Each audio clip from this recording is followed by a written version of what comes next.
Hebrews, Hebrews, Hebrews. This is Prophets of Awakening. This is our evening Shabbat class on the 4th of May, 2024. We're going to be closing out with finishing up with our two powers in heaven. You can go to our YouTube channel, The Prophets of Awakening, check out our videos. We have over 900 or so videos that you can examine and check out the content. And if you like what you're hearing and receiving, I'm asking you to like, share, and subscribe to the channel.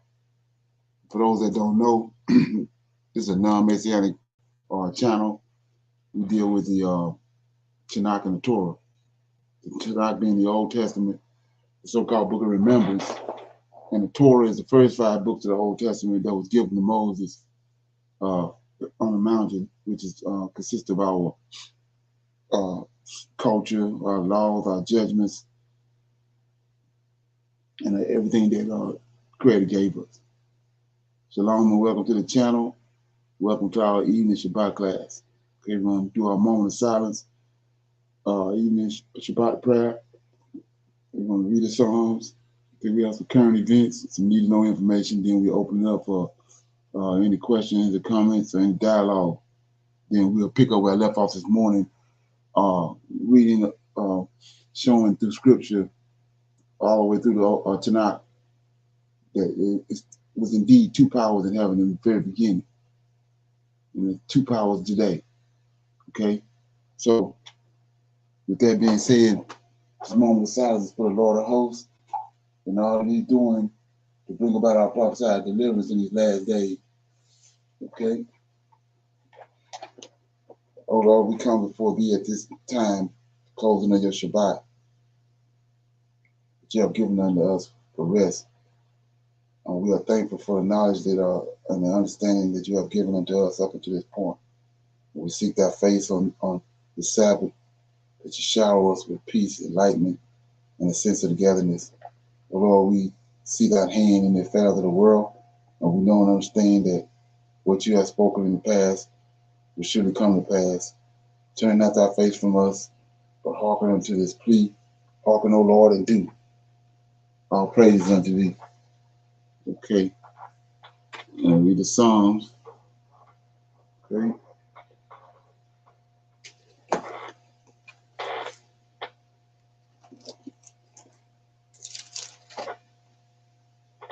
Okay, I read Psalms 30. The thanksgiving for deliverance from death. The psalm of is dedicated to the house of David. I will extol thee, O Lord, for thou hast lifted me up and hast not made my foes to rejoice over me. O Lord my God, I cried unto thee, and thou hast healed me. O Lord, thou hast brought up my soul from the grave. Thou hast kept me alive, and thou that I should not go down into the pit. Sing unto the Lord, O ye saints of his, and give thanks at the remembrance of his holiness. For his anger endureth but a moment. In his favor is life. Weeping may endure for a night, but joy cometh in the morning. And in my prosperity I said, I shall never be moved. Lord, by thy favor thou hast made my mountain stand strong. Thou didst hide thy face, and I was troubled. I cried to thee, O Lord, and unto the Lord I made supplications. What profit is there in my blood when I go down into the pit? Shall the dust praise thee? Shall it declare thy truth? Hear, O Lord, and have mercy upon me. Lord, be thou my helper. Thou hast turned for me my mourning into dancing. Thou hast put off my sackcloth and girded me with gladness, to the end that my glory may sing praises to thee and not be silent. O Lord my God, I will give thanks unto thee forever. So that was Psalm 30. I want to shine light on verse 5. It says, for his anger endureth, his anger endureth but a moment. In his favor is life. Weeping may endure for a night, but joy comes in the morning. Okay. So if nobody else can attest to that, I can.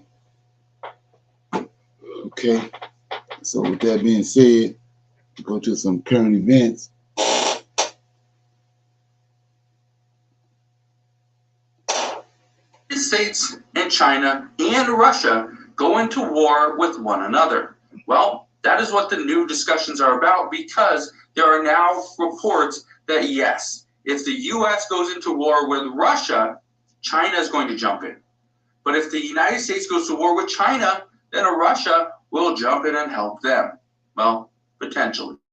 So we're going to talk about that in just a moment. All I ask is one thing. It takes 2 seconds. Go ahead, hit that like button if you enjoy these daily updates. And now let's begin.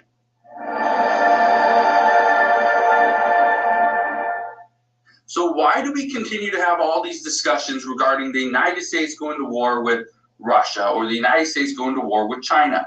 Well, it's because both of these countries are setting themselves up, or they are discussing and talking about being prepared for said war.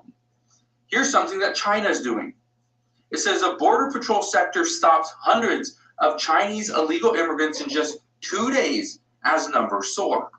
What we've heard from the FBI and Homeland Security over the past 6 months to a year is that they are very concerned of the threats coming out of China. Not just the cyber attacks, but also being that our borders are not 100% secure. People are coming in from China, and those could potentially be terrorists. Those could be people that are planning an attack here on U.S. soil. It could be a cyber attack, but they're doing it from within our borders. So that's the first thing they're talking about. Also, look at this.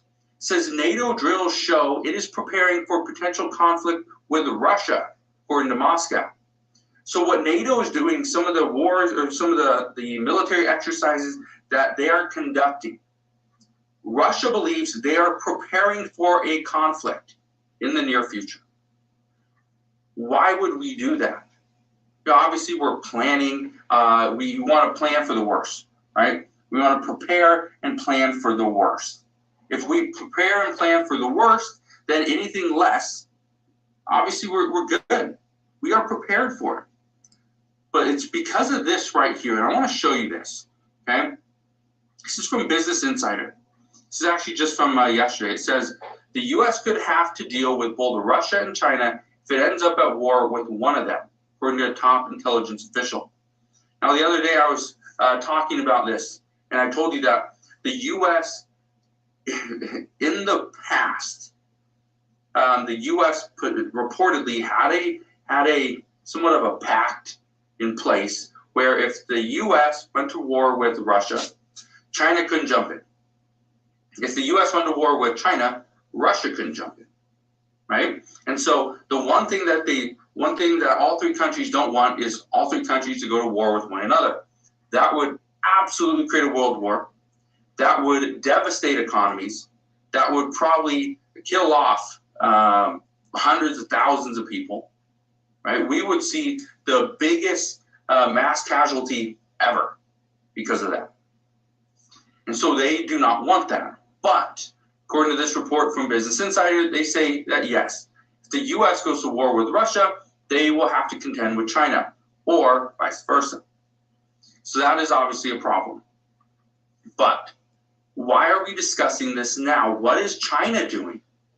What is Russia doing? Well, Russia continues to attack Ukraine.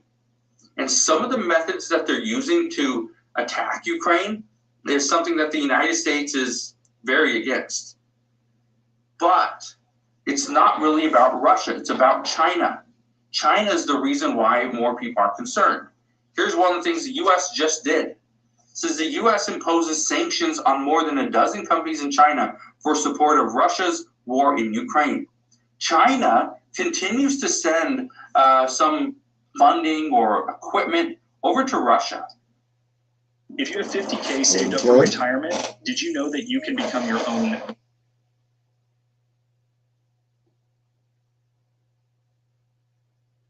News, it says U.S. intelligence finding shows China surging equipment sales to Russia to help war effort in Ukraine.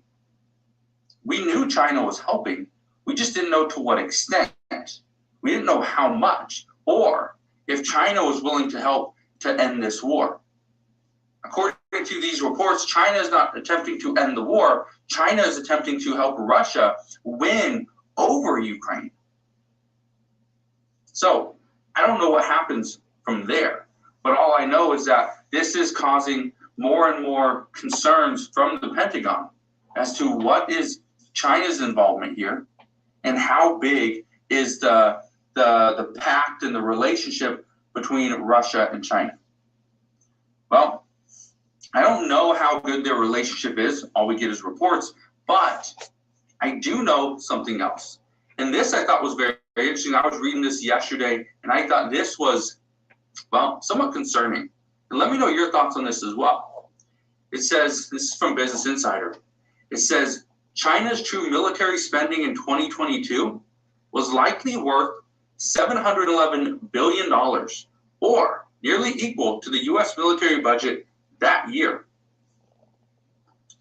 That is concerning because right now the United States, I believe the last report that we got, the U.S. spends the equivalent of the next like 3 to 15 countries combined in military spending. And if China had just did the exact same amount, what are they preparing for? It says a new report says China's $229 billion military budget in 2022 was actually equivalent to $711 billion. It says a similar figure was touted by lawmakers last year when they cited U.S. intelligence estimates. So we now believe that China spent over $700 billion. Okay. Any comments on that?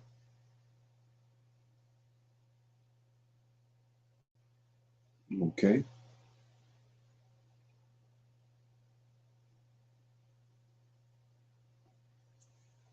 Final five. So let's talk about stories of the week with my guest tonight. We have DC community advocate, former ANC Commissioner Troy Presswood, and Okay. Shalom. I have one question. When he was speaking about China and Russia coming together, isn't China a communist, and the Soviet Union? I mean, Russia is they're not the same way of being a communist, correct? They have two different ways. So they got two different views, but yet they're supposed to come together. And I think that's just something they're saying just to have the thought of them not to do the war. And if they do a war, what land are they going to come about to do the war? I mean, the soldiers from the U.S. going on China's land, into China to fight China, or going into Russia to fight Russia. How is that? When he said that, I was thinking, I mean, how are they going to deploy their troops to where to do this war thing? The whole earth. The whole earth going to be the battleground. That's why they don't want it. They don't want to have it, but it looks like it's going that way. But it's a lot of devastation going to happen. It ain't going to be no one particular place. It's going to be all over the place. Because so it's more or less not so much physical troops, but bombs being thrown out, missiles like that, probably. Right. Drones and things. Okay. Thank you. Same way with the Ukraine war. Infrastructure is going to get tore up. Senior advisor to the National Federation of College Republicans, Christopher Johnson, both up late with me tonight on the show. Guys, good to see you both. Thanks for being here. I'm glad to have you back. I want to start with what we saw play out this week around the country, but here in D.C. at GW, we had the protests going on. I believe we're in day 9 of these pro-Palestinian protests. What we're seeing in D.C. is a far different cry than what we're seeing across the country right now. But regardless, I want to start with you, Chris. As things go, how do you think it's being handled and what should be done?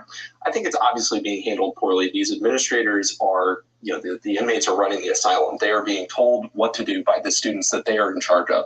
When you do what Ben Sasse did, former Senator Ben Sasse, at the University of Florida, and you set clear rules, you say that here's the expectations of how you will proceed in these protests. If you break the rules, there will be consequences. You'll be suspended. You'll be expelled. And guess what? You don't see this kind of stuff at UF. You're seeing it at GW. You're seeing it at Columbia. You're seeing it get worse and worse because there's a permission structure that's been built because administrators, whether they're sympathetic to the cause or they're just unwilling to enforce the rules, they're creating a permission structure for kids to do things in a way that's not productive, that's dangerous, and often damaging to the campus itself. Yeah. I see it differently. Yeah. I actually think that there has been immense restraint shown here in DC, and that's because the mayor and the police department have thought that maybe we don't want to be cracking people over the heads like they're doing in other places. I want to say this though about the protest in general is that I think protest is American as apple pie. And so campuses here like GW all across the country, wherever, it's okay for students to protest. What's not okay, though, is that if you're threatening other students, let's say our Jewish students in particular, that's a problem. And so for that reason, I can understand why a university will want to expel that student, or if they're damaging, campus property. But just for protesting, I have an issue with that. I really do. And I think what happened in Florida, what happened in UCLA, what happened in New York, the reason why DC looks different is because there's been immense restraint happening here. Yeah, and I wonder how much that's due to the optics. They've seen how it's gone in other places.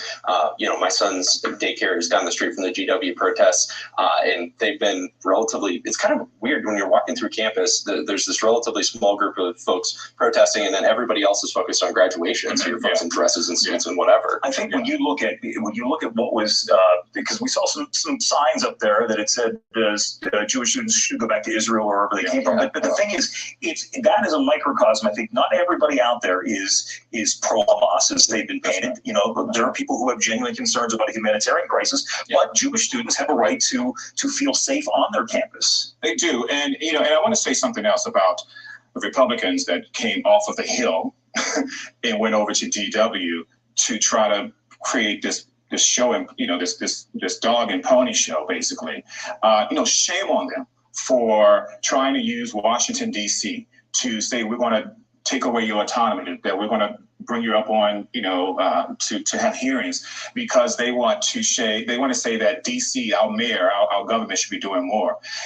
They have protests happening in their own states. They should talk to their mayors, their governors about what's happening there. So I think what happened with the folks on the Hill, that's shameful, that they tried to use this protest to get some type of structure. But I think it speaks to how unpopular a lot of these forms of protests are.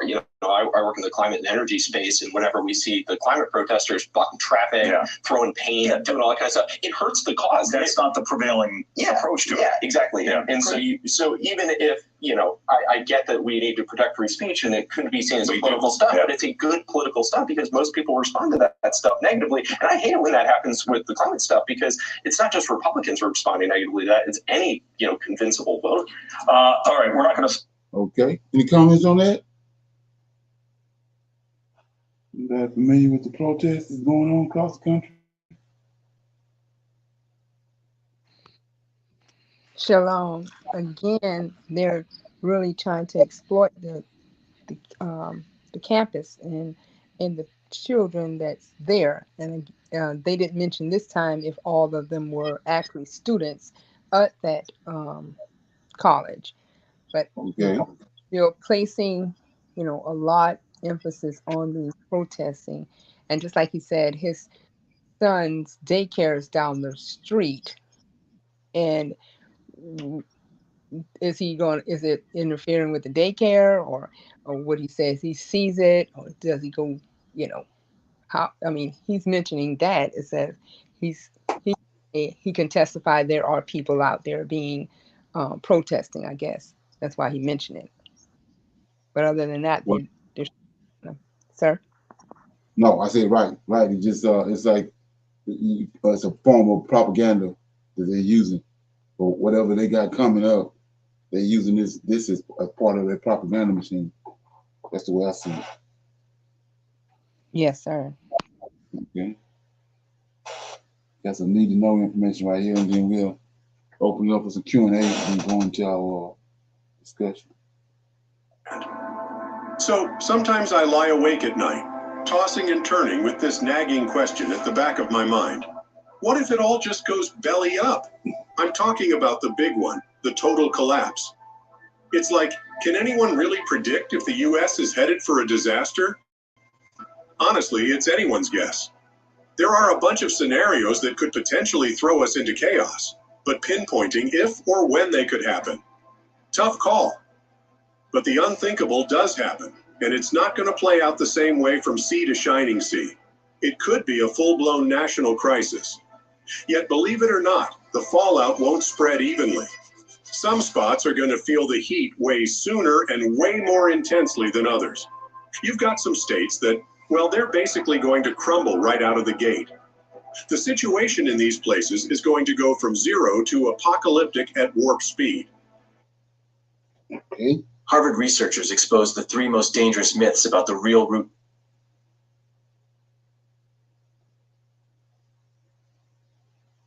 Other states, they'll be hanging in there a bit longer.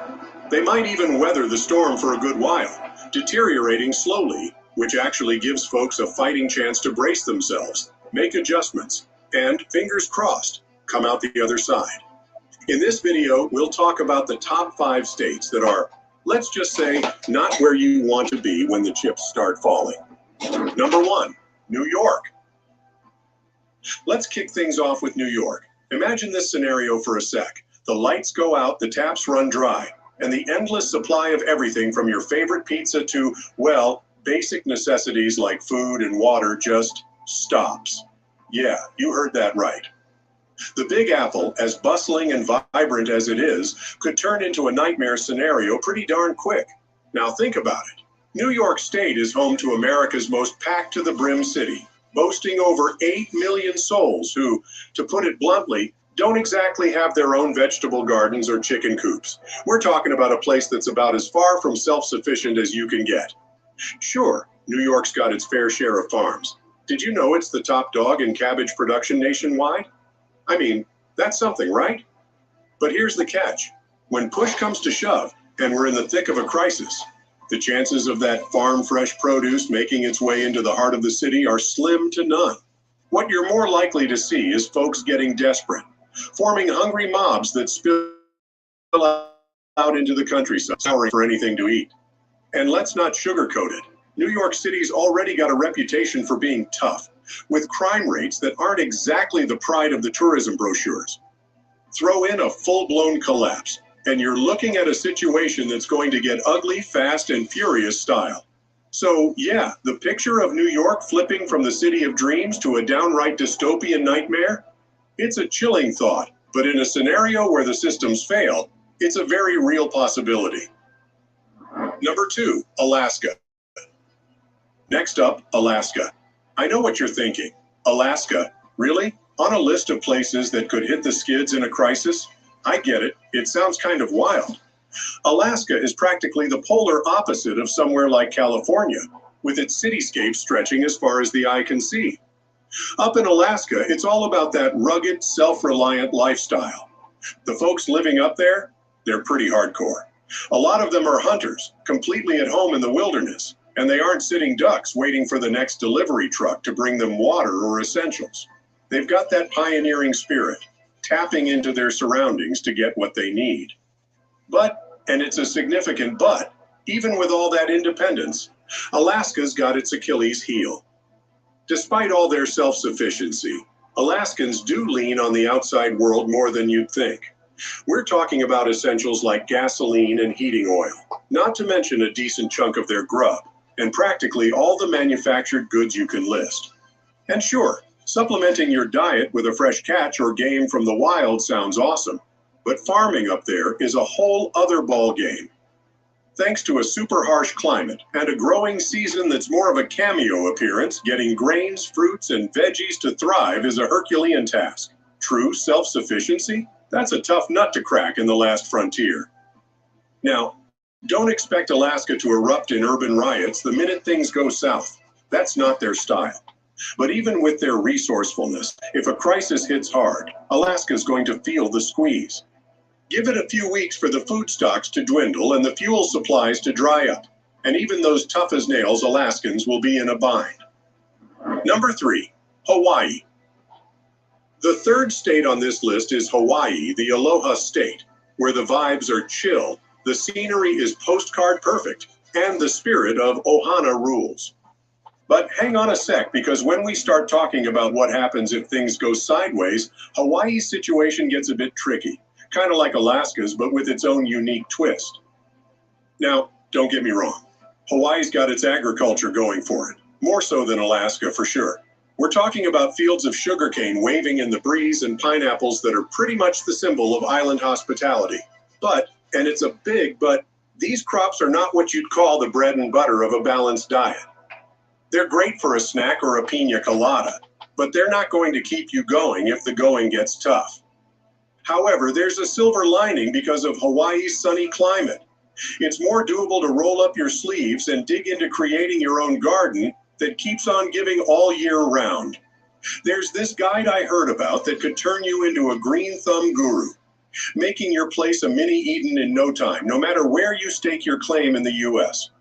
But here's the rub. Hawaii is pretty much city central, with a whopping 92% of folks living the urban life. It's like California or Florida in that sense. Imagine this, the moment the supply chain breaks and the stuff from the mainland stops rolling in, those urban paradises, they're gonna hit a wall and it won't be pretty. Think rapid collapse, chaos in paradise. Oh, and there's another hitch in the giddy-up for Hawaii, its location. It's smack dab in the middle of the Pacific, surrounded by miles and miles of ocean. Alaska might have its issues, but you could theoretically hoof it to Canada if things got dire. Hawaii, not so much. If you find yourself in Hawaii when the world decides to flip the script, buckle up because you're in it for the long haul. No quick escapes here. Number 4. How to kill all mosquitoes in the area in just minutes. This simple but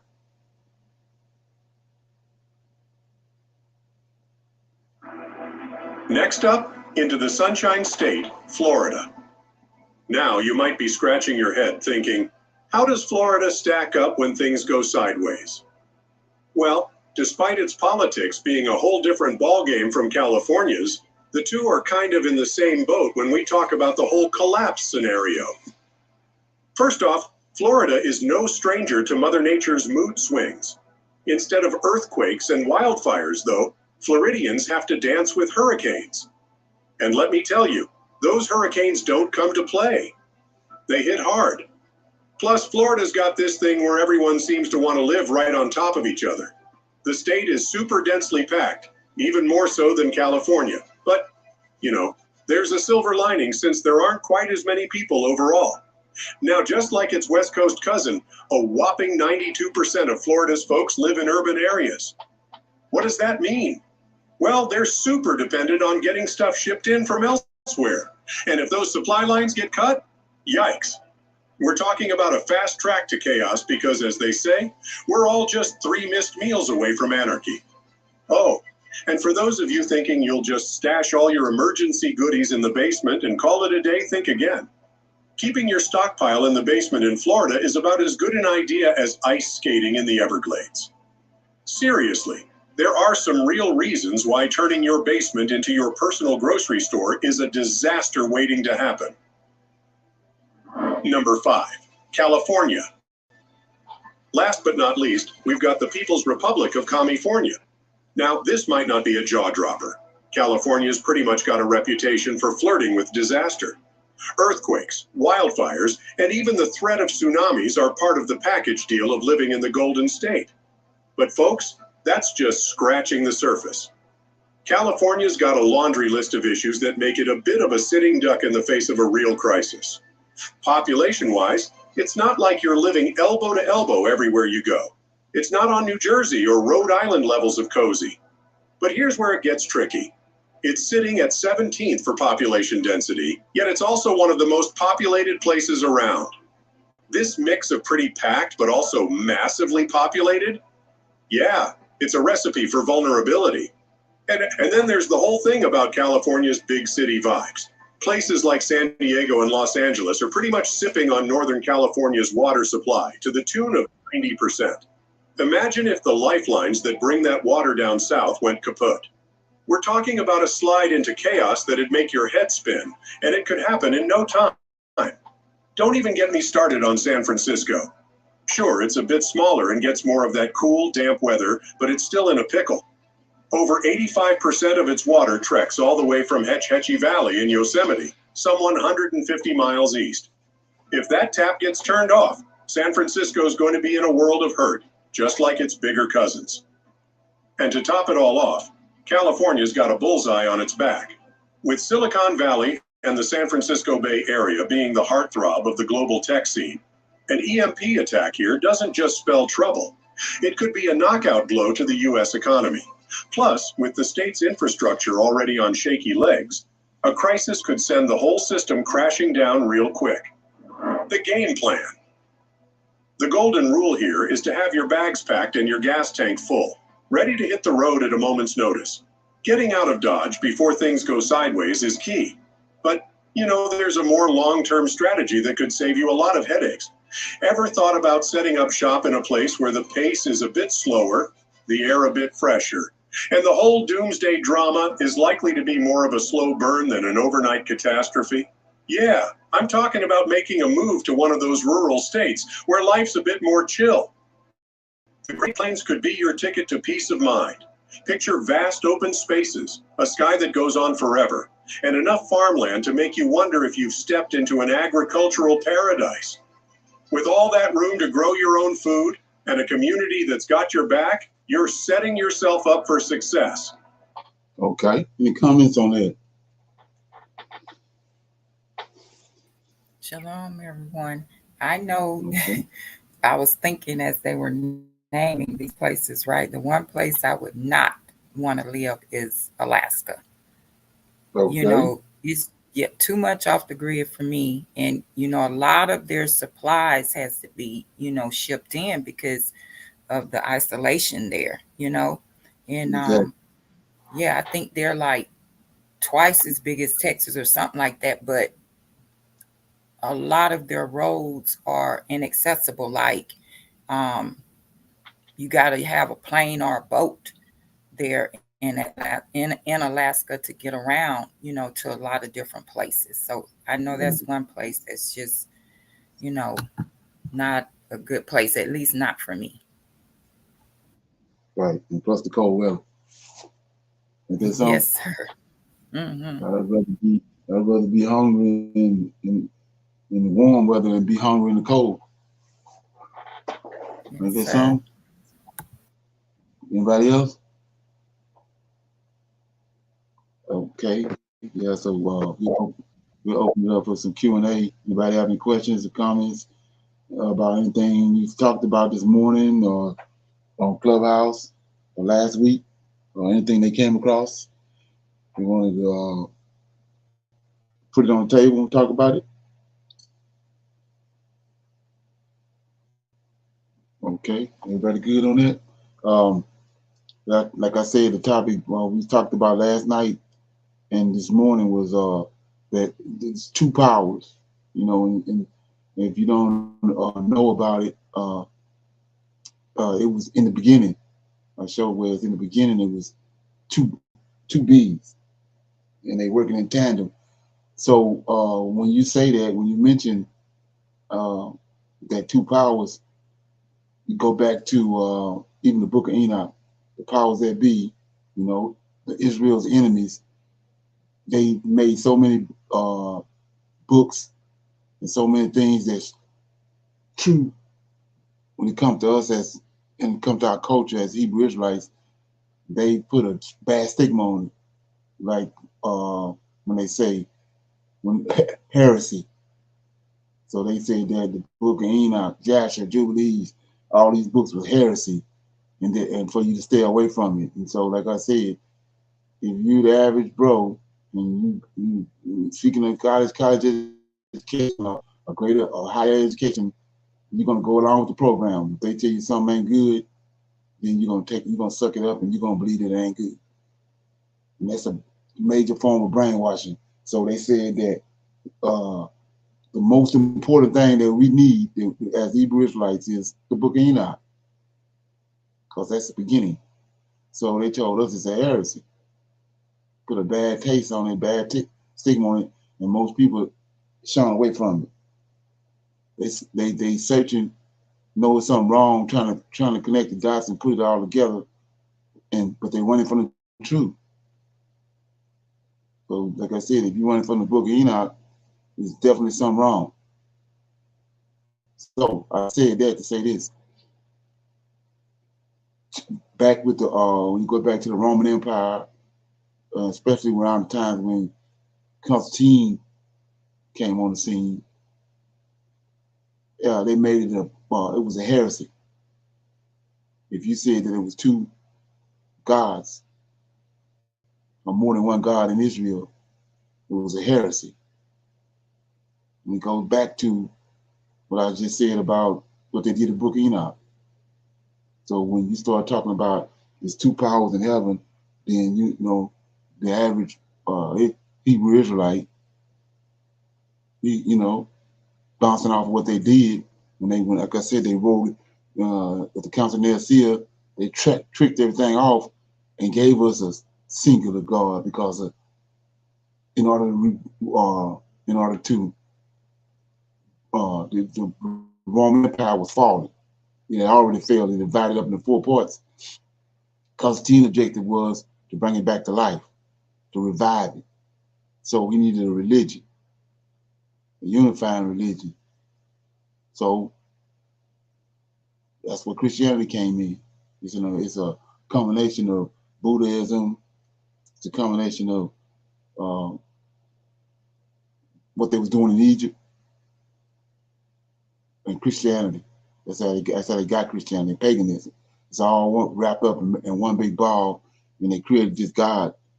Well, Bartholomew created the God. He started it with Serapis. Constantine got that same God that his forefathers had created, brought him to the Council of Nicaea, and made him Jesus. And all they did once they established him, they just went back to the Old Testament. And like I said before, what was in the Old Testament, our forefathers understood the order that was in place. It was Yahweh and these 7 angels, Elohim, and one of these angels over these 7 was Michael, the Lord of hosts. He's the strong one. He's the strong one, and he's the one on the right hand side of the Father. So they came, and all they did was twist it up an already existing order that was in place, which it was 2 powers already in there. They just came and the God they had created stuck him in the place of the God that was already there. Removed the Lord of hosts and put JC there. And from the verses I was reading this morning and the verses I'm getting ready to read, like I said, you could have trained a baboon to do that. So, and like they say, the winner, you only get the information from the winner. The loser, he loses. The winner can change the story and tell it any way he want to, change anything, whatever. So what we dealing with today, 2024, for the last 2,500 years, it was the winner. And they chose because they wicked as hell. They gave us example of that over the years. In every aspect of life, they turned the good into evil, and evil into good. So that being said, I want to pick back up where I left off at with these precepts to prove that Israel had 2 powers. It was dealing with 2 powers. It was working simultaneously together, a greater God and a lesser God. And yeah, I say God. So let me see where I left off at.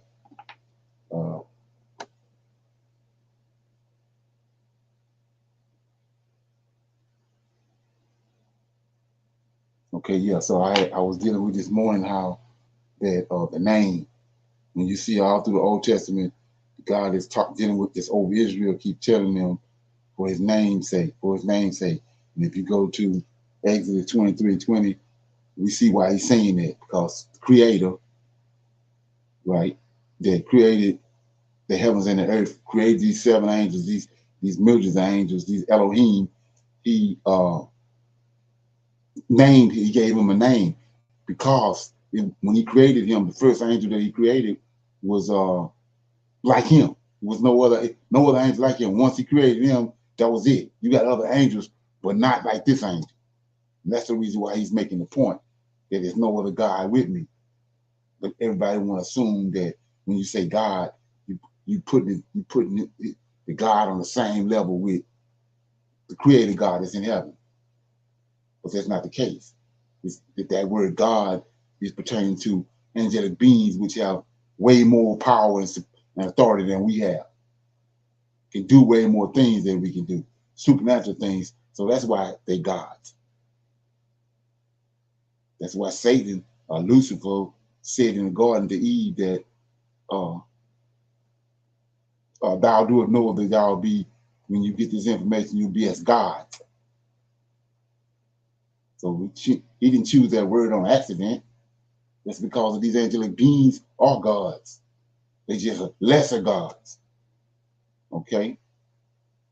So we dealt with that word name. When you see name in the Tanakh, that name is not associated with Yahweh. It's associated with the angel of the Lord.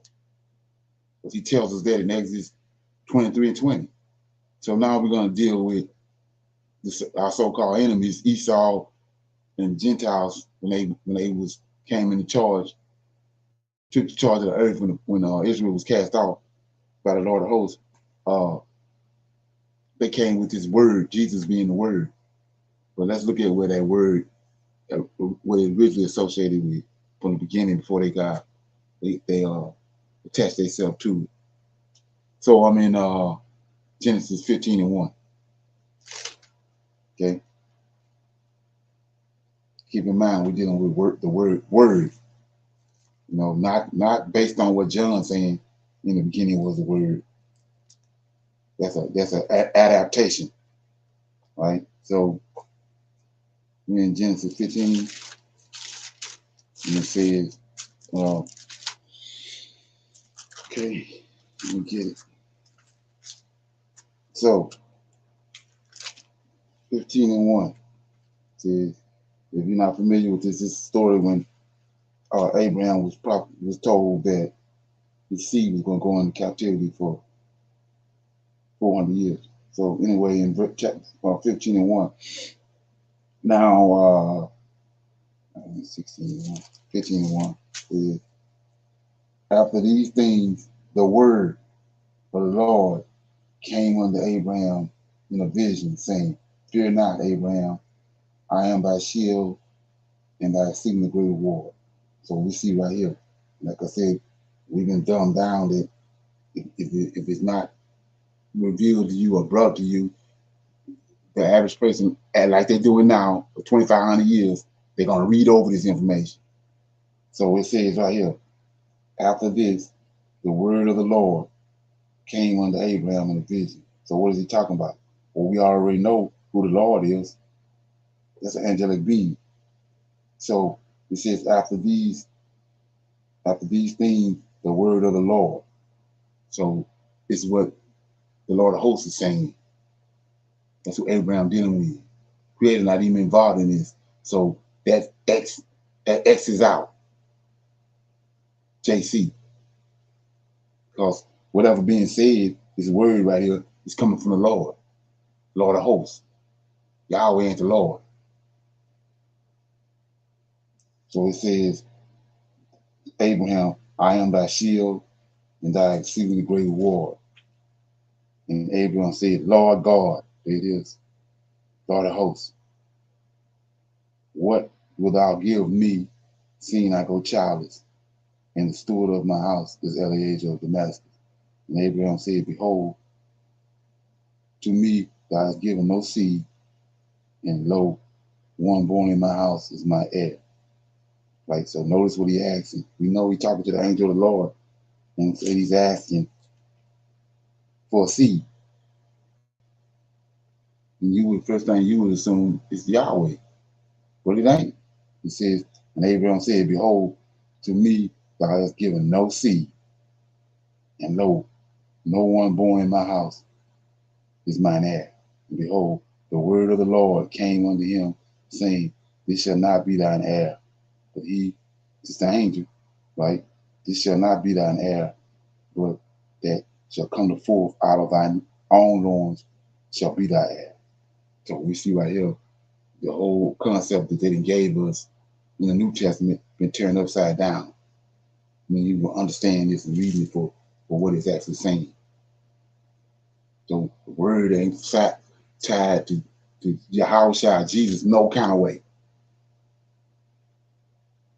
So what we actually witnessing, if you go back to Genesis, you go back to Exodus 23 and 20, he tells them, let me read it again. So go to Exodus 23 and 20, and you'll see what I'm talking about. It says, keep in mind, we're dealing with the word and what it actually means. So he says, Creator, Yahweh. He tell Moses on Mount Sinai, Exodus 23 and 20, behold, I send an angel before thee to keep thee in the way, to bring thee into the place which I have prepared. Beware of him, obey his voice. So this is where the word coming from. The word coming from his angel. He gone. Just like I showed you in Exodus. The Creator came to the temple, parked his vehicle on the side of the temple, went into the temple, did what he had to do, came back out and left. Totally different beings. So it says in Exodus 23 and 20, behold, I send an angel before thee to keep thee in the way and to bring thee into the place which I have prepared for you. Oh, beware of him. So he's saying that for a reason. Obey his voice. Provoke him not, for he will not point to transgression, and my name is in him. So between these precepts right here and what I just read in Genesis 15, this angel was he's the one dealing with reproduction, childbirth, and not only that, he's overseeing. And then not only that, dealing with his words. The Creator told the Israelites to obey him. They're not dealing with the Creator, they're dealing with this God, this angel. And like I said, in all these verses, you can't get out of it. You can't get away from it. So, like I said, when these people came, that's the first thing they did was attack the order that was in heaven. John tell you in the beginning was the word, said it was JC. What we see right here is otherwise. So let's go to 1 Samuel chapter 3. Get it. 1 Samuel chapter 3. Okay, I'm reading verses 1 through 8. Okay. Chapter 3, verses 1 through 8. Look at it. So it says, and the child Samuel ministered unto the Lord before Eli. And the word of the Lord, we're back to that again. The word of the Lord was precise in those days. There was no open vision. And it came to pass at that time when Elijah was laid down in his place, and his eyes began to wax dim, that he could not see. And ere the lamp of God went out in the temple of the Lord, where the ark of God was, and Samuel was laid down to sleep, that the Lord called Samuel. And he answered, here I am. And he ran unto Elijah, and he said, check it out. Here I am, for thou callest me. And he said, I call not. Lie down again. And he went and lay down. And the Lord called yet again to Samuel. Samuel rose and went to Elijah and said, here I am, for thou didst call me. And he answered, I call not, my son. Lie down again. Now Samuel did not yet know the Lord, right? Neither was the word of the Lord yet revealed unto him. So this is where a whole bunch of Negroes at right here. Now Samuel did not yet know the Lord, neither was the word of the Lord yet revealed unto him. That's what he had. 8. And the Lord called to Samuel again the third time, and he arose and he went to Elijah and said, Here I am, for thou didst call me. And Elijah perceived that the Lord had called the child. And 9. Therefore Elijah said unto Samuel, Go, lie down, and it shall be, if he call thee, that thou shalt say, Speak, Lord, for thy servant heareth. So Samuel went, and he lay down in his place, and the Lord came and stood. See that? The Lord came, this angel, came and stood and called as at other time, Samuel, Samuel. Then Samuel answered and spake, for thy servant heareth. See that? A whole lot in this conversation. And the Lord said unto Samuel, Behold, I will do a thing in Israel, at which both the ears of everyone that heareth thee shall tingle. In that day I will perform against Elijah all things which all things which I have spoken concerning this house. And when I begin, I will also make it end. So what did we just read? Let's go back to what I was at this morning in Exodus chapter 3. Give you a breakdown of what just happened. Okay, go to Exodus chapter 3. And Moses is on Mount Sinai, right? Keep in mind, Samuel is a child, and he don't know the Lord. So Moses is a different story. So chapter 3. Now Moses kept the flock of Jethro, the father-in-law of priest of Midian, and he led the flock to the backside of the desert. And he came to the mountain of God, even the Horeb. And the angel of the Lord appeared. See that? I keep telling you over and over again, it's not Yahweh. The angel of the Lord appeared unto him in the flame of fire out of the midst of the bush. And he looked, and behold, the bush burned with fire, and the bush was not consumed. And then it says, and Moses said, I will not turn aside to see this great sight, while the bush is not burned. Now here we go right here. This is what everybody misses. And when the Lord saw, this the angel, he's the physical being that you see there. He says, and when the Lord saw when the Lord saw that he turned aside to see God, Yahweh talking to him, both of them right there, two powers. He talking through the angel from heaven. That was the whole purpose he created him. He talking through him to Moses, and he says right here, God called unto him out of the midst of the bush and said, Moses, Moses. Did Moses understand and say, Here I am? Now let's go back to Samuel. Exact same thing happened with Samuel, but we ain't connecting the dots. And the Lord said to Samuel, no, go back. It says, and the Lord came and stood and called as the other time, Samuel, Samuel. Same thing he told Moses, Moses, Moses. And we know how that went down. Then Samuel answered and spake, for thy servant heareth. So that hearing got a whole different meaning in it from the Hebrew understanding than what we know. So he says, thy servant heareth. And the Lord said unto Samuel, Behold, I will do a thing in Israel, at which both the ears of everyone that heareth it shall tingle. So we see the same thing. Now we're going to go one more place. Then I go to the next precept. Go to Genesis, right? Let me get it in a minute. Okay. Okay. Yeah, this one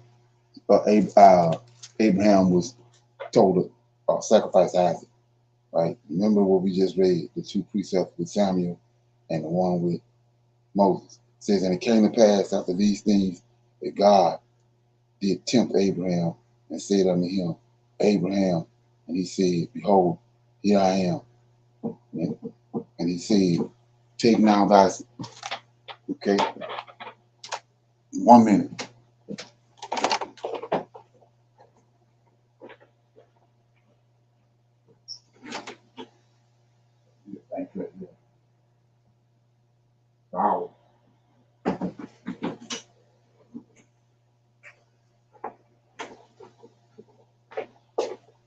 Okay, excuse me. So it says, verse 2, chapter 22. This is Abraham sacrificing Isaac. And he said, take now thy son, thine only son Isaac, whom thou lovest, and get thee into the land of Moriah, and offer him there for a burnt offering upon one of the mountains, which I will tell thee of. So we're going to see that what I just read in Exodus chapter 3 was Mount Horeb. That's where this angel dwell at. It's no way, and no, you can't make it be Yahweh. Yahweh don't dwell on mountains. Angels dwell on mountains. The God is over Israel dwells on a mountain, right? So he says, verse 3, Abraham rose up early in the morning and saddled his ass, took two of his young men with him, and Isaac and his son, and clave the wood for the burnt offering, and rose up and went unto the place of whom God had told him. And then on the third day, Abraham lifted up his eyes and saw the place afar off. And Abraham said unto this young man, abide ye here with the ass, and I and the lad will go yonder and worship and come again. And Abraham took the wood of the burnt offering and laid it upon Isaac his son, and he took the fire in his hand and the knife, and they both went, both of them together. And Isaac spake to Abraham his father and said, my father. And he said, here I am, my son. And he said, behold, the fire and the wood, but where is the lamb for the burnt offering? And Abraham said, my son, God will provide him a lamb for a burnt offering. So they went, both of them together. So we see right here, this God is not Yahweh. It's the Lord of hosts. It's this angel that I showed you over 100 precepts, right? 9. And they came to the place which God had told them of, and Abraham built an altar there and laid the wood in the altar, and bound Isaac his son and laid him on the altar upon the wood. And Abraham stretched forth his hand, took the knife to slay his son, and here you go. And the angel of the Lord. Every time you read this is where it's going to end up at. The God is the angel of the Lord that they're dealing with. They're not dealing with Yahweh. It says, and the angel of the Lord called unto him. See that? Out of heaven. Go back to what we saw at the burning bush with Moses. Out of heaven, and said, Abraham, Abraham, there you go again. Samuel, Samuel, Abraham, Abraham, Moses, Moses, come on. Says, and said, here I am. And he said, lay not thy hand upon the lad. It's angel talk. Neither do thou anything unto him, for now I know that thou fearest God. It's an angel. Seeing thou hast not withheld thy son, thy only son from me. So we just was reading in Genesis 15, the same son, he was pleading to the Lord, the same angel for a son. Y'all ain't nowhere in the picture. Abraham lifted up his eyes and looked, and behold, behind him a ram caught in a thicket by his horns. And Abraham went and took the ram and offered him for a burnt offering in the stead of his son. And Abraham called the name of the place Jehovah Jireh, as it is said to this day, in the mount of the Lord. Yes, that it shall be seen. So it says in the mount of the Lord. So a mount is a mountain. And when you come to find out, like I was telling you earlier, they told us, you know, I can only speak for myself. My grandfather, father, great-great-grandfather didn't have to understand it. Right here, it says, the mount of the Lord it shall be. So what mount? Well, Abraham, the mountain, the mountain, when Moses went to the mountain, it's horrible. And so if you go by what they tell you, that Jasher is a heresy, Jubilees is a heresy, Enoch is a heresy, well, they tell you in the book of Jasher that it's Mount Horeb. He got his young man and all this shit and all the stuff he needed, the wood and all that, and they went to Mount Horeb. So Moses ain't happened to come up on Mount Horeb by accident. Before him, Abraham was at Mount Horeb. Okay? So it's the same mount. And this Mount Horeb is associated with this angel of the Lord, which is God.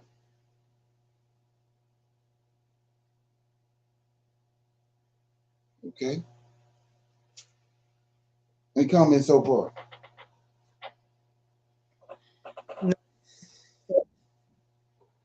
Shalom, Okay. everyone. Yeah. Brother Leonard, in Exodus 23 and 20, Right. when you was reading that, it said, "Behold, I send an angel before thee." So he's not sending himself. He's telling you he's Right. sending an angel Right.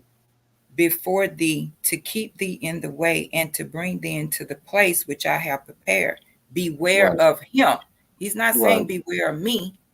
Right. He's saying beware of him and obey his voice. Provoke him not, for he will not pardon your transgressions, for my name is in him. Right. So therefore, to me, that's just self-explanatory. Oh yeah, it is. It is. Yes, sir. When you gotta apply that. You can't not skip over that when he says that. So he's promising to send an angel before you, his angel. Right. So you have to know that means something. So wherever you see Lord of hosts or angel there, you should be obeying him. He is the one Right. that is fighting for the children of Israel. He's the one Right. carrying the glistening sword, as we see in the book of Joshua. I mean, you cannot ignore what those two verses right there alone is saying. Exactly. Right. And then notice what it said. He's gonna take you to the land that was prepared for you, right? Yes, sir. So what they tell me, that just like in Genesis 1:26, let us. So who was preparing the place?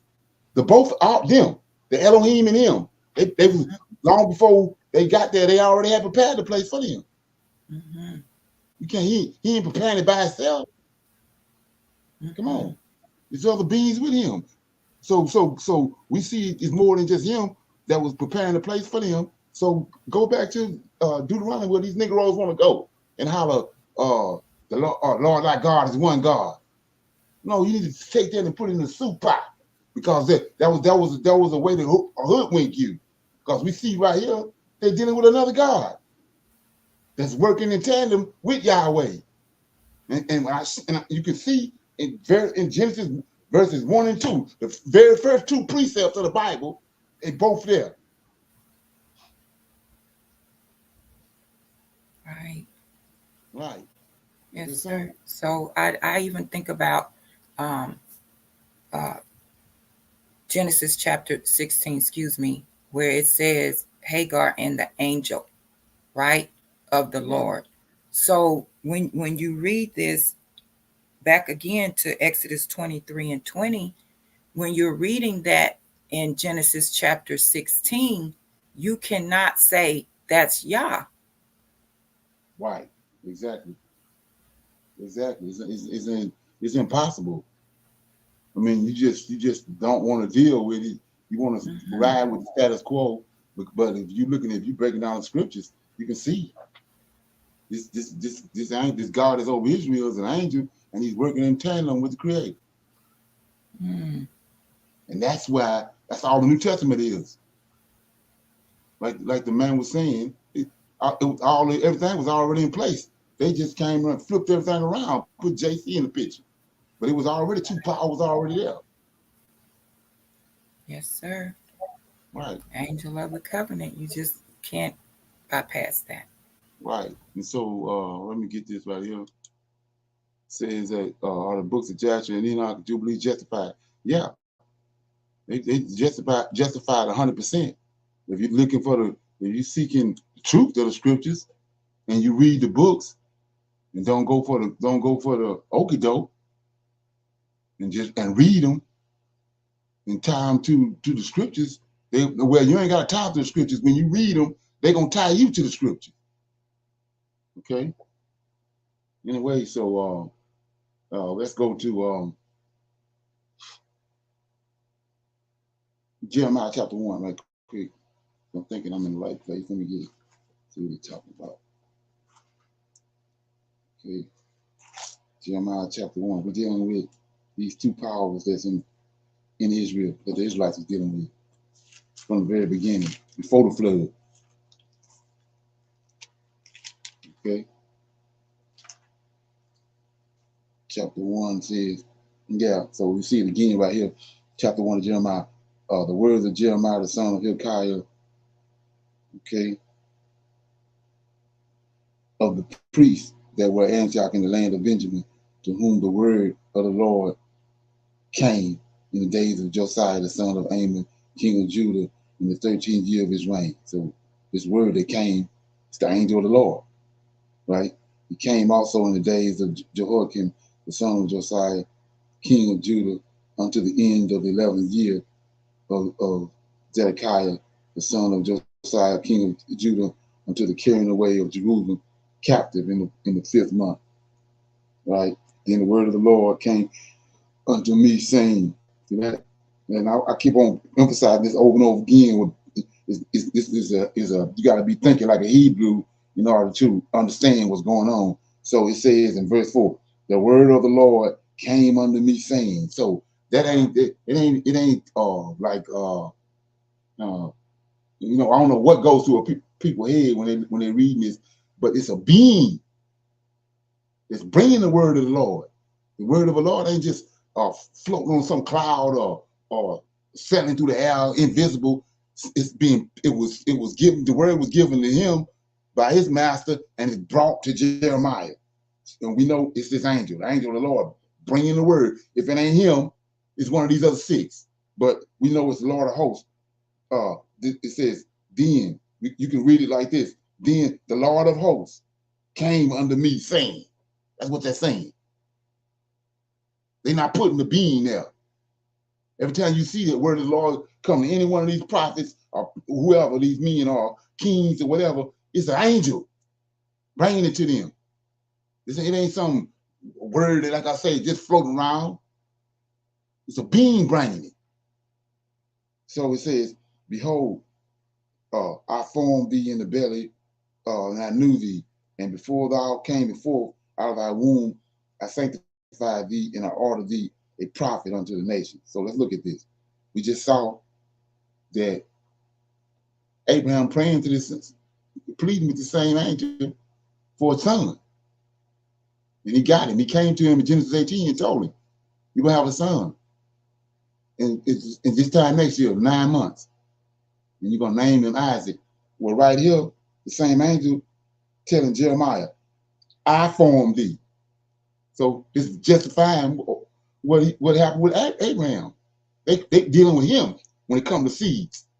So guess what? Who told Adam and Eve to be fruitful and multiply? Who told the 6th-day man and woman to be fruitful and multiply? It wasn't Yahweh. It's this angel. This is over mankind and reproduction, not Yahweh. And then you ask the question, why he talking like he talking? This is why he talking like this. Because he willing all his power. So he says, verse 5, Jeremiah 1 and 5, before I formed thee. So who formed it? Who formed Jeremiah? He did. Before I formed thee in the belly, I knew thee. And before thou camest forth out of thy womb, I sanctified thee. And I ordained thee a prophet unto the nations. So let's look at that, because we talked about that over and over again, how it's an order to things that's going over 99% of these Negroes' head. So it says, who formed the Lord of hosts? This angel right here. Who formed Gabriel and Uriel? All them. They master. The creator, Yahweh formed them. So he tells you that this angel is like him. So if he like him, well, who is he forming? Who he dealing with? That's dealing with him that's dealing with him the same way he dealing with these other beings. That's what you're looking at. That's why he said He's like him, he like me. And my name is in him. He's performing the same thing on mankind that his God performed on him and the angels. So let me read it again, then we'll move on. He says, before I formed thee in the womb, this is the angel of the Lord talking. In the belly, I knew thee. And before thou camest forth out of the womb, I sanctified thee, and I ordained thee a prophet unto the nations. So you say, what are you talking about? Before he formed those seven angels, they had they was named and formed, and so they got a certain characteristics and responsibility they had to do. So right here, he's doing the same thing that was done to them. He named him, right? And he sanctified him to be a prophet. He ain't gonna be nothing else. Because he already sanctified him and named him, and all he doing is came into this world and growing up into whatever he sanctified and ordained him to do. And so what you're saying, same thing that the Lord did with him, with Michael. He who was like Yahweh, he did all this before he formed it.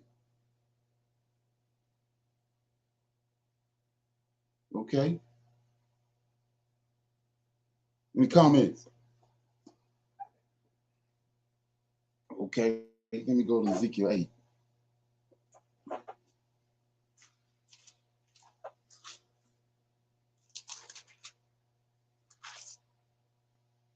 So it says in Ezekiel 8, I'm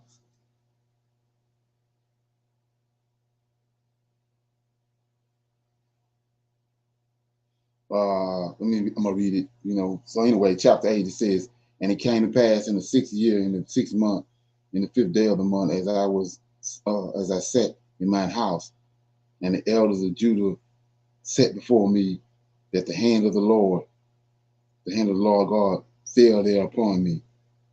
Then I beheld, and lo, the likeness and appearance of fire, from the appearance of his loins even downward, and from the appearance of his loins even upward, as the appearance of a brightness, as the color of amber, and he put forth the form of a hand, took me by the locks of my head, and the Spirit lifted me up between the earth and the heavens, and brought me into the vision of God to Jerusalem. So let's look at this, break it down.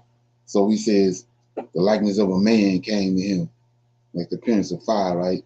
Then he says, and a hand was formed under it, a hand was formed, and he grabbed him by his locks.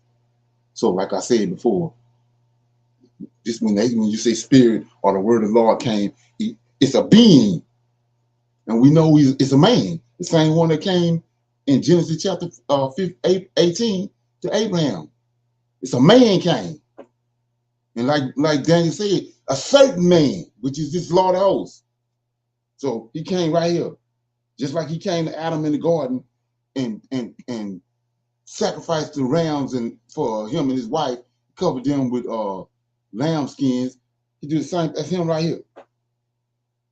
Verse 2, chapter 8, verse 2. Then I beheld, and the likeness of appearance of a fire, from the appearance of his loins even downward, and from his loins even upward, the appearance of brightness as the color of amber, and he put forth a form of a hand. So we can't have the form of a hand and be a raccoon. It's a man, right?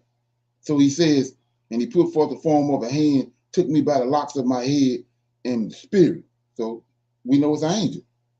And the Spirit lifted me up between the earth and the heavens, and brought me into the vision of God, to Jerusalem, to the door of the inner gate that looketh southward toward the north, where there was a seat of the image of jealousy, and it broke me to jealousy. So we see right here, every one of these verses, once the light shined on them, you're dealing with the Lord of hosts, Michael. We're going to call it. This who's been denigrated. This who's been pierced at Zechariah chapter 12, verse 10. This who's been pierced. When they concocted JC, they came back and bumped them off, like I said, off the chessboard and put they God up there. but it was a system that was already in place. So when you start saying it's the two gods in heaven, you say, oh, well, you're doing the same thing they did in the New Testament. No, this was in place. All we doing is returning to the truth of the matter. Okay? So it says, let me get it.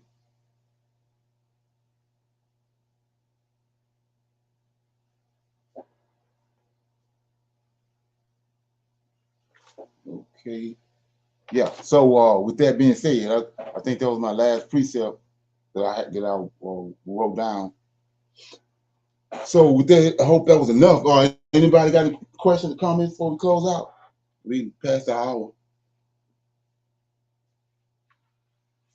So my objective was to show that it's not Yahweh, it's not up in heaven doing everything that's going on by itself. Ain't nobody with him, ain't nobody on the right hand side of him, when we know that's a lie from the pits of hell. Because the Lord of hosts is on his right hand.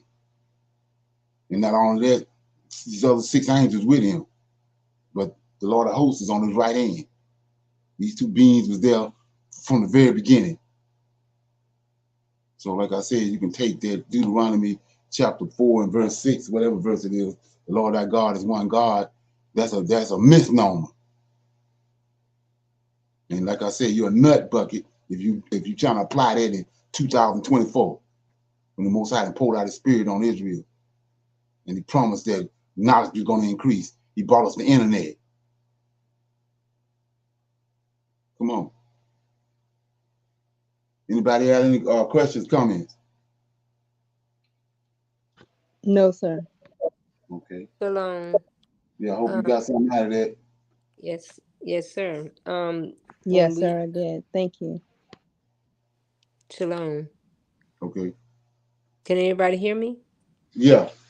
Oh, okay. So in Genesis 22, if you went down further, again it talks about the angel. It says 15, and the angel of the Lord came unto Abraham out of the heaven when he was sacrificing Isaac. It can't. It's not two. It's one. You know, like you were saying, he was talking when he talked to Moses through the bush, and then when he was talking to Abraham, through the Lord of hosts. Right. Exactly. And you see it everywhere in the Old Testament. Excuse me, because again, like you say, they have a role, because Yahweh is not going to do it. He assigned them to do it. So they have a role and an assignment. So throughout this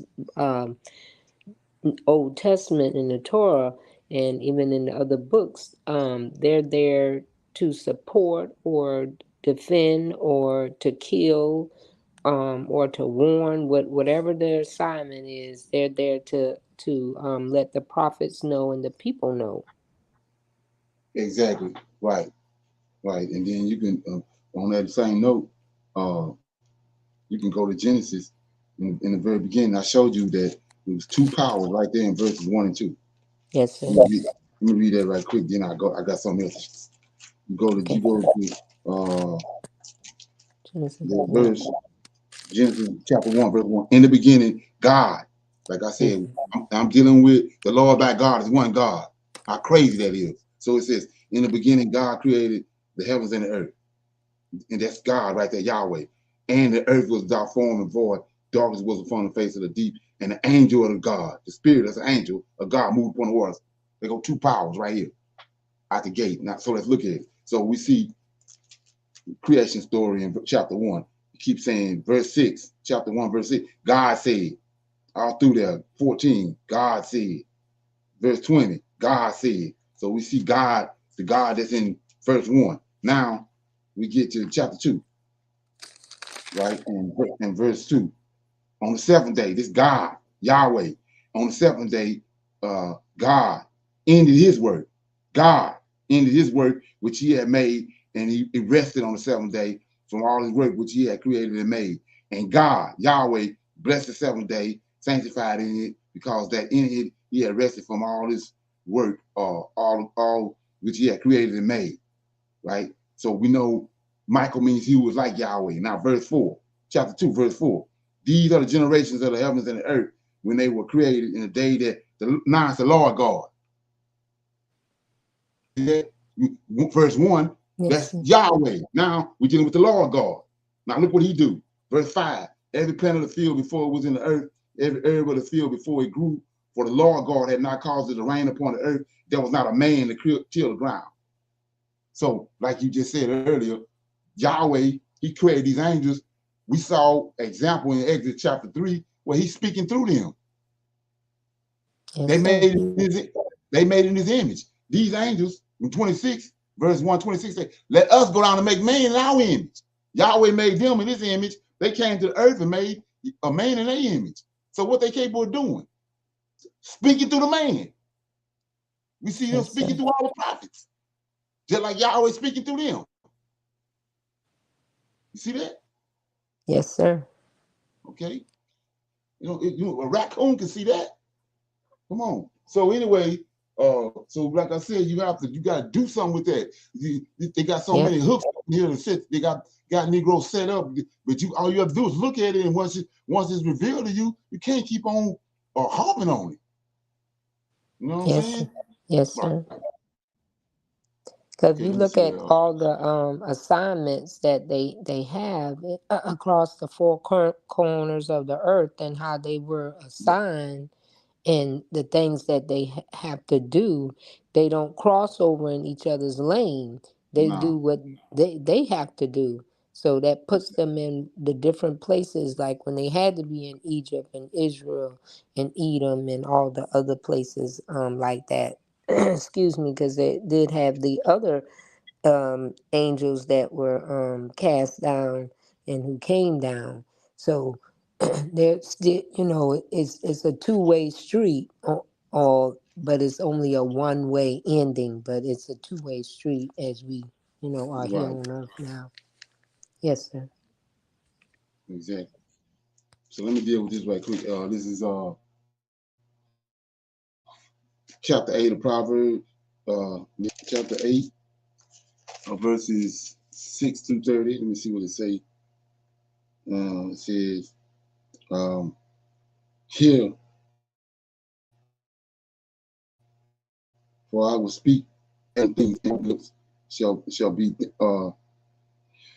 be right things. For my mouth shall speak truth, and wickedness in an abomination of my lips. All the words of my mouth are in righteousness.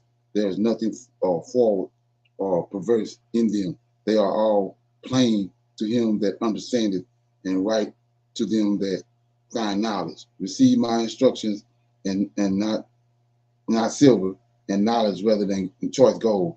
For wisdom is better than rubies, and all the things that may be desired are not to be compared to it. I, wisdom, dwell with prudence, and find out knowledge of witty inventions. The fear of the Lord is to hate evil, pride and arrogancy, and the evil way, and the forward mouth to hate. Counsel is mine, and sound wisdom. I am understanding, and I am his strength. By me kings reign, and princes decree justice. By me princes rule, and nobles, even all the judges of the earth. I love them that love me, and those that seek me early shall find me. Riches and honor are with me. Yea, durable riches and righteousness. My fruit is better than gold, yea, than fine gold, and my revenue than the choice silver.